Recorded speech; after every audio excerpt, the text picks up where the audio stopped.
Senador, ¿ya tienen un acuerdo sobre cómo van a analizar en el tercer informe de gobierno del presidente? Bueno, ayer hubo reunión de la Junta de Coordinación Política donde se hizo un avance. El acuerdo inicial es que comparecerán al Pleno los titulares de las Secretarías de Hacienda, de Gobernación, de Relaciones Exteriores y de Educación, y todos los demás a comisiones. A 3 años de esta legislatura, los que la integramos, tenemos la convicción de que es más eficaz la comparecencia en comisiones que la comparecencia en pleno. Entonces, solo 4 van al pleno y todos los demás a comisiones. Y quedamos de que el lunes aportaríamos por cada grupo parlamentario la lista de servidores públicos que irían a comisiones. Primero, uno de los primeros, Virgilio Andrade, ¿sí? También debe estar, vamos a ver si la ley lo permite, el director del CISEN, ¿sí? Yo sí creo que debe estar la Procuradora General de la República, ¿sí? El nuevo encargado del secretario técnico del Consejo Nacional de Seguridad Pública, los temas que rodean al asunto de seguridad pública. Y de ahí, pues seguramente hay quien les vaya a interesar que comparezca el nuevo titular de la Secretaría de Desarrollo Social, ¿sí? Los temas de agricultura con el nuevo titular, economía también, pero así fue el acuerdo que tomamos. Definimos cuáles al pleno y con absoluta libertad quienes vayan a comisiones. O sea, ya es un hecho que al pleno vienen estos 4 secretarios. Así de Estado. es. ¿Tienen ya algún calendario tentativo? No, pero tiene que ser todo a más tardar, según lo que platicamos ayer, a la primera quincena de octubre. No podemos llevarla más allá, pues ya no sería glosa. Ya no sería, el primer mes es el fundamental, o sea, todo septiembre y a más tardar el 15 de octubre como límite para que podamos hablar aún de glosa. Partiendo del hecho que ya para esa fecha va a estar muchos temas en curso, como es el paquete económico que llega el 8 de septiembre a diputados, pero que se abre también en Cámara de Senadores el debate sobre los temas relacionados con esta materia. En particular, senador, a su partido, ¿qué inquietudes tendría, por ejemplo, con el secretario de Hacienda, con el de Gobernación, con el de Educación y con la nueva canciller? Bueno, mira, nosotros hemos hecho precisiones ya y ayer también fue un tema de los coordinadores. A ver, queremos conocer de propia voz del secretario de Hacienda la visión que se tiene de cómo salir del estancamiento económico, de manera clara. O sea, nadie puede hablar de que hay una situación económica floreciente, estable. Queremos conocer de su propia voz cada uno de los elementos. Primero, que se reconozca la crisis, que se reconozca como tal. Eso debió haber sido el informe, un reconocimiento de la situación del país en todos los ámbitos. Si me preguntas de la situación económica, que se nos diga cuál es la estrategia rumbo a enfrentar un año que se ha anunciado va a ser más complicado que el 2015, el que sigue. Queremos conocer todas las acciones públicas que tienen como propósito resolver asuntos económicos, o que se diga que no hay posibilidades de hacerlo y que vamos a enfrentar una condición cada vez peor. Y de parte de Gobernación queremos hablar de los temas de gobernación, de gobierno interior, de seguridad pública. Es el responsable. Le faltó al titular del Ejecutivo hablar de manera profunda de lo que ocurrió en México. La primera parte del informe tuvo indicios de autocrítica, pero de manera muy disimulada, para llegar a un mensaje totalmente apartado de la realidad. Entonces, creo que hay 2 titulares de las 2 secretarías más importantes del gabinete que tienen que hablar de manera muy franca, admitir la parte que corresponde a la gobernabilidad, a la seguridad pública y la situación económica. Hablo de Osorio Chong y de Luis Videgaray. Aurelio Nuño llegará aquí por primera vez al Senado para que conozcamos su visión que tiene sobre la reforma educativa, sobre la pendiente reforma al modelo educativo, y que se nos diga por qué el tema de la reforma educativa solo se ha circunscrito a determinar si hay clases o no hay clases, pero no tenemos una realidad diferente a aquella que hubo antes de la reforma, sino hay una realidad todavía más complicada.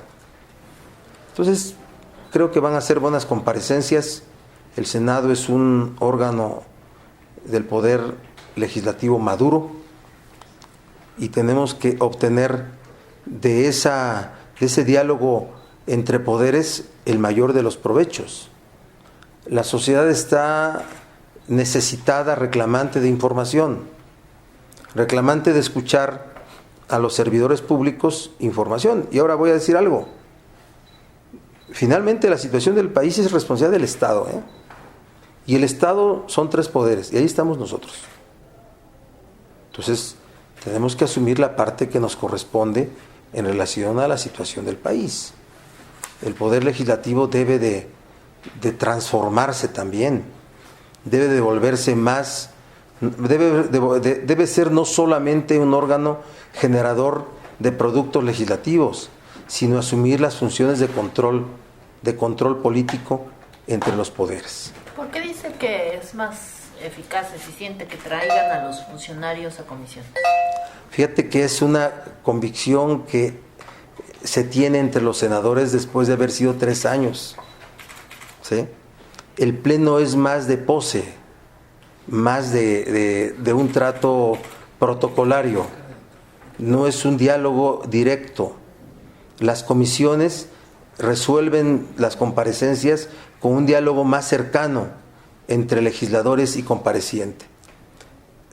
Cuando comparecen ante comisiones, el servidor público lo hace bajo protesta de ley, la misma que realiza, que comparto con tu gesto que no sirve de mucho, ¿sí?, ante pleno y ante comisiones. Así es que hay esa idea, no de protegerlos, porque también una comparecencia en comisiones se vuelve tan mediática como la comparecencia en el pleno, tan mediática. No es para protegerlos, porque antes se creía, que no comparezca a pleno, que parezca a comisiones como una forma de cuidarlos. No, yo creo que no. Puede ser tan atractiva la comparecencia en comisiones como la de pleno, y puede ser con mucho más libertad la participación de los legisladores que interrogan en comisiones que en pleno. O sea, hay una visión una visión así entre los grupos parlamentarios. ¿Cuándo confirman lista final y fecha? Ya está, la otra semana. La Junta de Coordinación Política hará los enlaces con los que acordemos el día martes. Quienes vendrán a pleno, ya está determinado quiénes vendrán a comisiones y en qué fechas. Oiga, senador, yo le quiero preguntar algo. Cuando el presidente en este informe en Palacio Nacional alerta que el populismo y la demagogia son soluciones que no resuelven los problemas del país, de alguna forma está abriendo la competencia al 2018 y es una forma de minimizar la fuerza que trae López Obrador en estos momentos. No, yo creo que primero es un error estratégico, es un error político estratégico, el que el titular del Ejecutivo sitúe a un adversario. Esa opinión la he dado en varias ocasiones, ya la he leído inclusive con columnistas muy importantes. Yo lo he dicho desde hace semanas, desde cuando el presidente en el acto priista hizo esa primera referencia. Un presidente no puede ubicar a un adversario, porque habla de populismo y habla de demagogia, pero su nombre es Andrés Manuel. Entonces, en lugar de debilitar esa posición, de provocarle una sensación o llevarlo a que la opinión pública lo rechace, por el contrario, lo fortalece. Morena lo celebró inmediatamente después de que ocurrió eso. Entonces, para mí es un error de política que el presidente de la República sitúe a un adversario. El populismo es, sin duda, una deformación en el ejercicio del poder y en el ejercicio de la política. El populismo es simulación. El populismo es una especie de comportamiento mentiroso. Solamente hablar de soluciones que nunca podrían ser realidad. Pero también hay populismo institucional. El que se lleva a cabo desde el ejercicio del gobierno para poner en marcha programas que no van a resolver los problemas de fondo, sino que tienen una orientación electoral. El tema del combate al hambre, ¿verdad? La política social, desafortunadamente, siempre ha tenido tendencias populistas. Malo el populismo institucional, es decir, el que se ejerce desde el gobierno. Rechazable, sin duda, el populismo político. No es solución. Hay una realidad que enfrentar. La realidad, la situación económica, tiene hoy causas más allá de las nacionales, causas exteriores, causas de la mundialización de la economía. ¿Están al alcance de nosotros o del gobierno resolverlos? No están al alcance. Los precios de la mezcla petrolera, ¿los podemos resolver nosotros? ¿Sí? El tema del fortalecimiento de la economía en Estados Unidos, del debilitamiento de la economía en China, de la situación euro, todo eso que es una mundialización de las economías, estamos afectados por eso. Entonces hay que también decirlo. Por eso no hay que ser populistas, hay que reconocer, si se está haciendo un esfuerzo institucional, que se nos diga cuál es el esfuerzo institucional. Por eso queremos hablar con los titulares para conocer lo que no se dijo en el informe, porque es la forma de abordar efectivamente las acciones públicas, primero el reconocimiento de la realidad y las acciones públicas para su solución. Senador, entonces el presidente Peña está cometiendo el mismo error que cometió Fox en su momento cuando inició este proceso de desafuero contra López Obrador. No son las mismas condiciones, pero sin duda está tomando una acción desde el poder que no es democrática, por cierto, porque los poderes instituidos no pueden instalarse como adversarios de una fuerza política, por más populista y demagógica que sea. ¿Sí? No es sano para la democracia mexicana. Y yo veo ahí un error de estrategia de parte del presidente Peña, que debe de tener en este momento toda la solidez personal para poder llevar a cabo un gobierno democrático en los siguientes 3 años, no pensando en el destino electoral de su partido. Debe dedicarse a gobernar, sí. Un hombre, cuando es presidente, ya no puede pensar en otro cargo, solamente en trascender. Y un presidente, quien ocupa la titularidad del Poder Ejecutivo, debe pensar en eso, en trascender. Si el presidente Peña no asume esa posición, no va a trascender. No va a trascender. Yo diría que el presidente Peña hace esfuerzos institucionales. Yo sí creo que en la política se hacen esfuerzos institucionales. Hay muchas acciones que se deforman del momento en que se deciden a cuando llegan a la gente, a la sociedad. Corrupción, incumplimiento de la ley, se deforman. Por eso el presidente Peña, desde mi opinión, no debe de equivocarse metiéndose a la contienda electoral. Él no debe de meterse a la contienda electoral. Él debe de asegurar la estabilidad política del país, mejorar las condiciones económicas, las condiciones que rodean al ámbito social, familiar, personal de las y los mexicanos, y con eso trasciende. No ubicar a un adversario, como en su momento lo hizo Vicente Fox, al nivel de meterse a determinar el resultado electoral, haciendo a Felipe Calderón presidente de la República, ¿sí?, desde el apoyo del Estado, del gobierno de la República.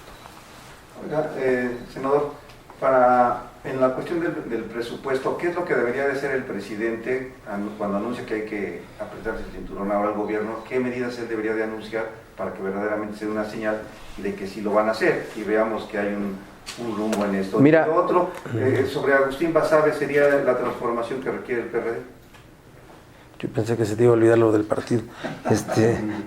Bueno, yo te diré que en estos 3 años el costo del gobierno subió más de 400 mil millones de pesos. La recaudación provocada por la reforma hacendaria y fiscal de 2013 generó un poco más de 200 mil, pero el costo del gobierno fue a más de 400 mil. El presupuesto base cero es el mínimo con el cual puede funcionar el gobierno, el mínimo. Esa es la base cero. Va a haber base cero inclusive en el legislativo, ¿eh? Así es. ¿Cuál es su base cero? No tengo la proyección porque ya no soy presidente, pero el envío de solicitud de presupuesto se sabe de antemano que no va a ser el autorizado. No se lo recorte. Claro. O sea, el presupuesto base cero es el costo mínimo con el que funciona un área del gobierno o una de las áreas de alguno de los 3 poderes, para que nos los expliquemos claramente, con inversión estratégica en ciertas áreas, como las que mencionó el presidente, ¿no? Las zonas económicas especiales y incentivos. Tendrá que haber el análisis de las cosas que no funcionaron en la reforma fiscal y energética, el tema de la deducibilidad en la inversión, deducibilidad en el consumo. Tendremos que buscar, analizar otra vez los repecos, o sea, cosas que verdaderamente puedan generar un estímulo a la economía mexicana. Oiga, senador, ¿usted cómo ve la intención de 3 senadores que pertenecen a su bancada de formar la fracción de Morena? Lo respeto. He hablado con ellos. Ellos ya presentaron un documento sobre una consulta, ¿sí? La mesa directiva tendrá que responderles si procede o no procede formar un grupo parlamentario en este momento, en los términos que ya no quiero opinar si procede o no, solamente voy a esperar a que la mesa directiva diga. Mi opinión es que no, sí, pero yo respeto, se mantienen en mi grupo. ¿Pero no lo ve como una deslealtad al grupo? No, lo hemos hablado. Pues las deslealtades, hasta bien habladitas, hasta no duelen tanto. Senador, muchas gracias. Oye, y lo de Agustín Basabe, no, mira, la transformación es la transformación del modelo partidario, la transformación del programa, la transformación de la línea política, ¿sí? Lo del relevo en la dirección es importante, pero Agustín Basabe o cualquier otro que fuera el presidente nacional o la presidenta nacional, sin la transformación del modelo no va a tener efecto alguno. ¿Pero usted va a votar por él? No, yo a lo mejor ni voy. ¿Al consejo? Cuando se decide eso, a lo mejor ni voy. ¿Sí? Vamos a ver, digo, no sé, pero yo aceptaré la decisión de la mayoría. Yo esto lo digo de manera muy clara. O sea, yo no soy obstruccionista en ningún lado. Reconozco la realidad y asumo cómo se resuelvan las cosas. Yo lo que advierto es que el relevo en la dirección sin transformación no sirve de nada. Bueno, le invierto la pregunta.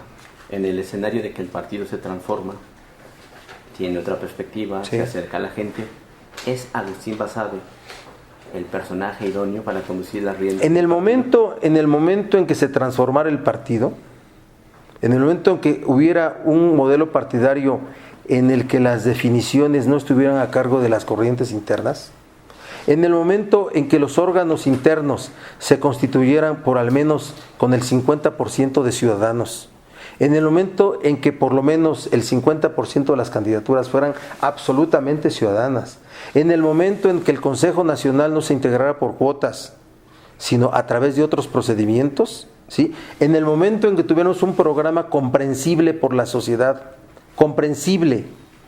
En otro tiempo, el programa de la izquierda, del PRD, era un programa que inclusive se veía de propuestas imposibles. Pero esas propuestas imposibles eran la añoranza de la gente.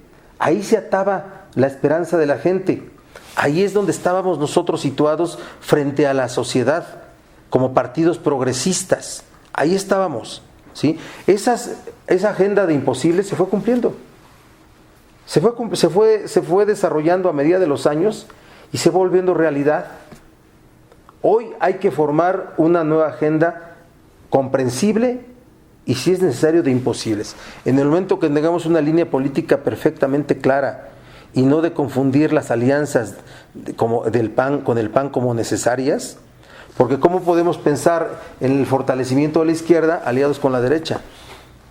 ¿Sí? En ese momento cualquiera puede ser presidente, cualquiera, ¿sí? Agustín Basabe es un hombre honesto, es un intelectual, ¿sí? Es un intelectual, es un hombre progresista, centroizquierdista. Pero igual sí, me explico, pero siempre su pensamiento ha sido de centroizquierda. Era cuando el PRI tenía también una posición del nacionalismo revolucionario que era centroizquierda. Hay que recordar que el PRIismo tuvo ese perfil. No, y en este caso Cárdenas fue del PRI. Pues sí. Andrés sí. estuvo en el PRI. Pero déjame terminar la idea.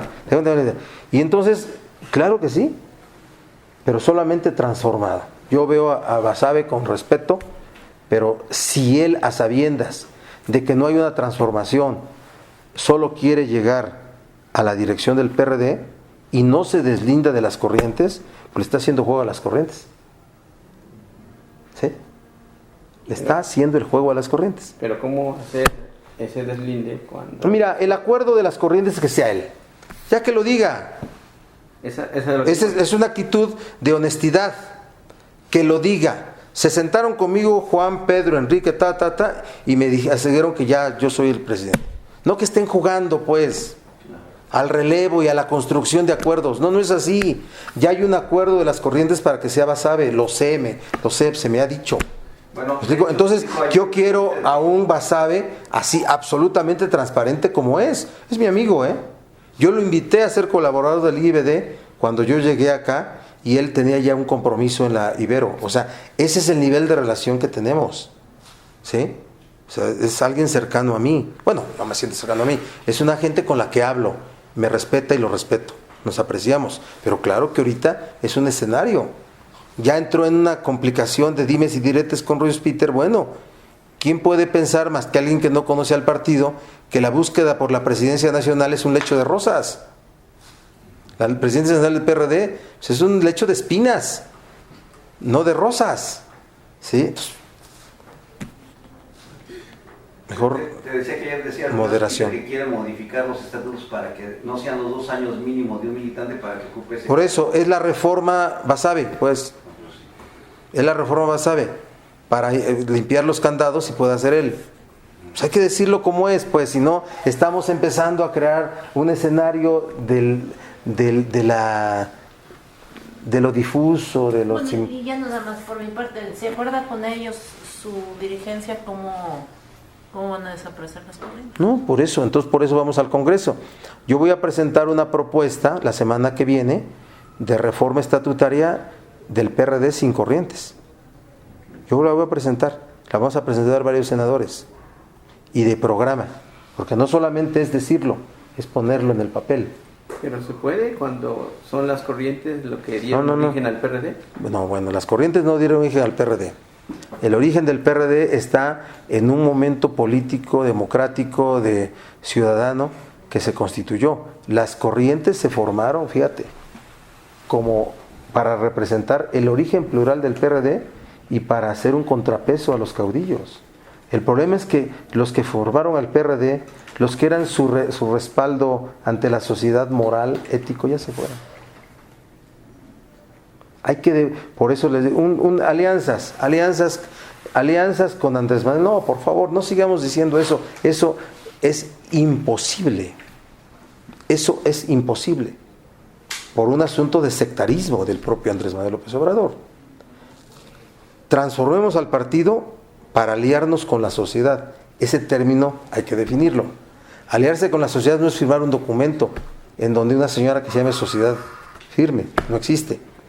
Es que nos vea bien la sociedad, que nos vea bien la gente. Que vengan a buscar candidaturas en el partido. Que se asuman con el interés de estar en el partido, como era antes. Esa es la alianza con la sociedad, no otra, ¿eh? No o sea, hablamos de términos tan así que no entiende nadie. Alianza, ¿qué significa? Que te ve bien la gente. ¿Y se podrá con la mancha que tiene el PRD de Iguala? Por eso, el Pacto por México. Por eso, el Pacto por México no es una mancha. El Pacto por México fue un acuerdo de hacer reformas políticas, pero lo que se manejó con equivocación fue el formato. El formato en el cual hasta 2 veces por semana de manera pública se reunía el presidente con las direcciones políticas. Yo siempre he dicho que, lo decía yo, se los decía a ustedes, una sola reunión hubiera sido, la del 2 de diciembre, ¿sí? Y después ninguna más, ninguna reunión en la que se viera así. El desgaste fue a las direcciones políticas, sí fue. Los resultados del pacto apenas se van a ver, apenas tendrá que verse. Gracias, senador, ya se lo van a llevar. ¿A quién? A usted. Sí. ¿A dónde? Por ahí no tienen citas. No. ¿No? Senador, muchas gracias. Gracias, senador. Muy amable.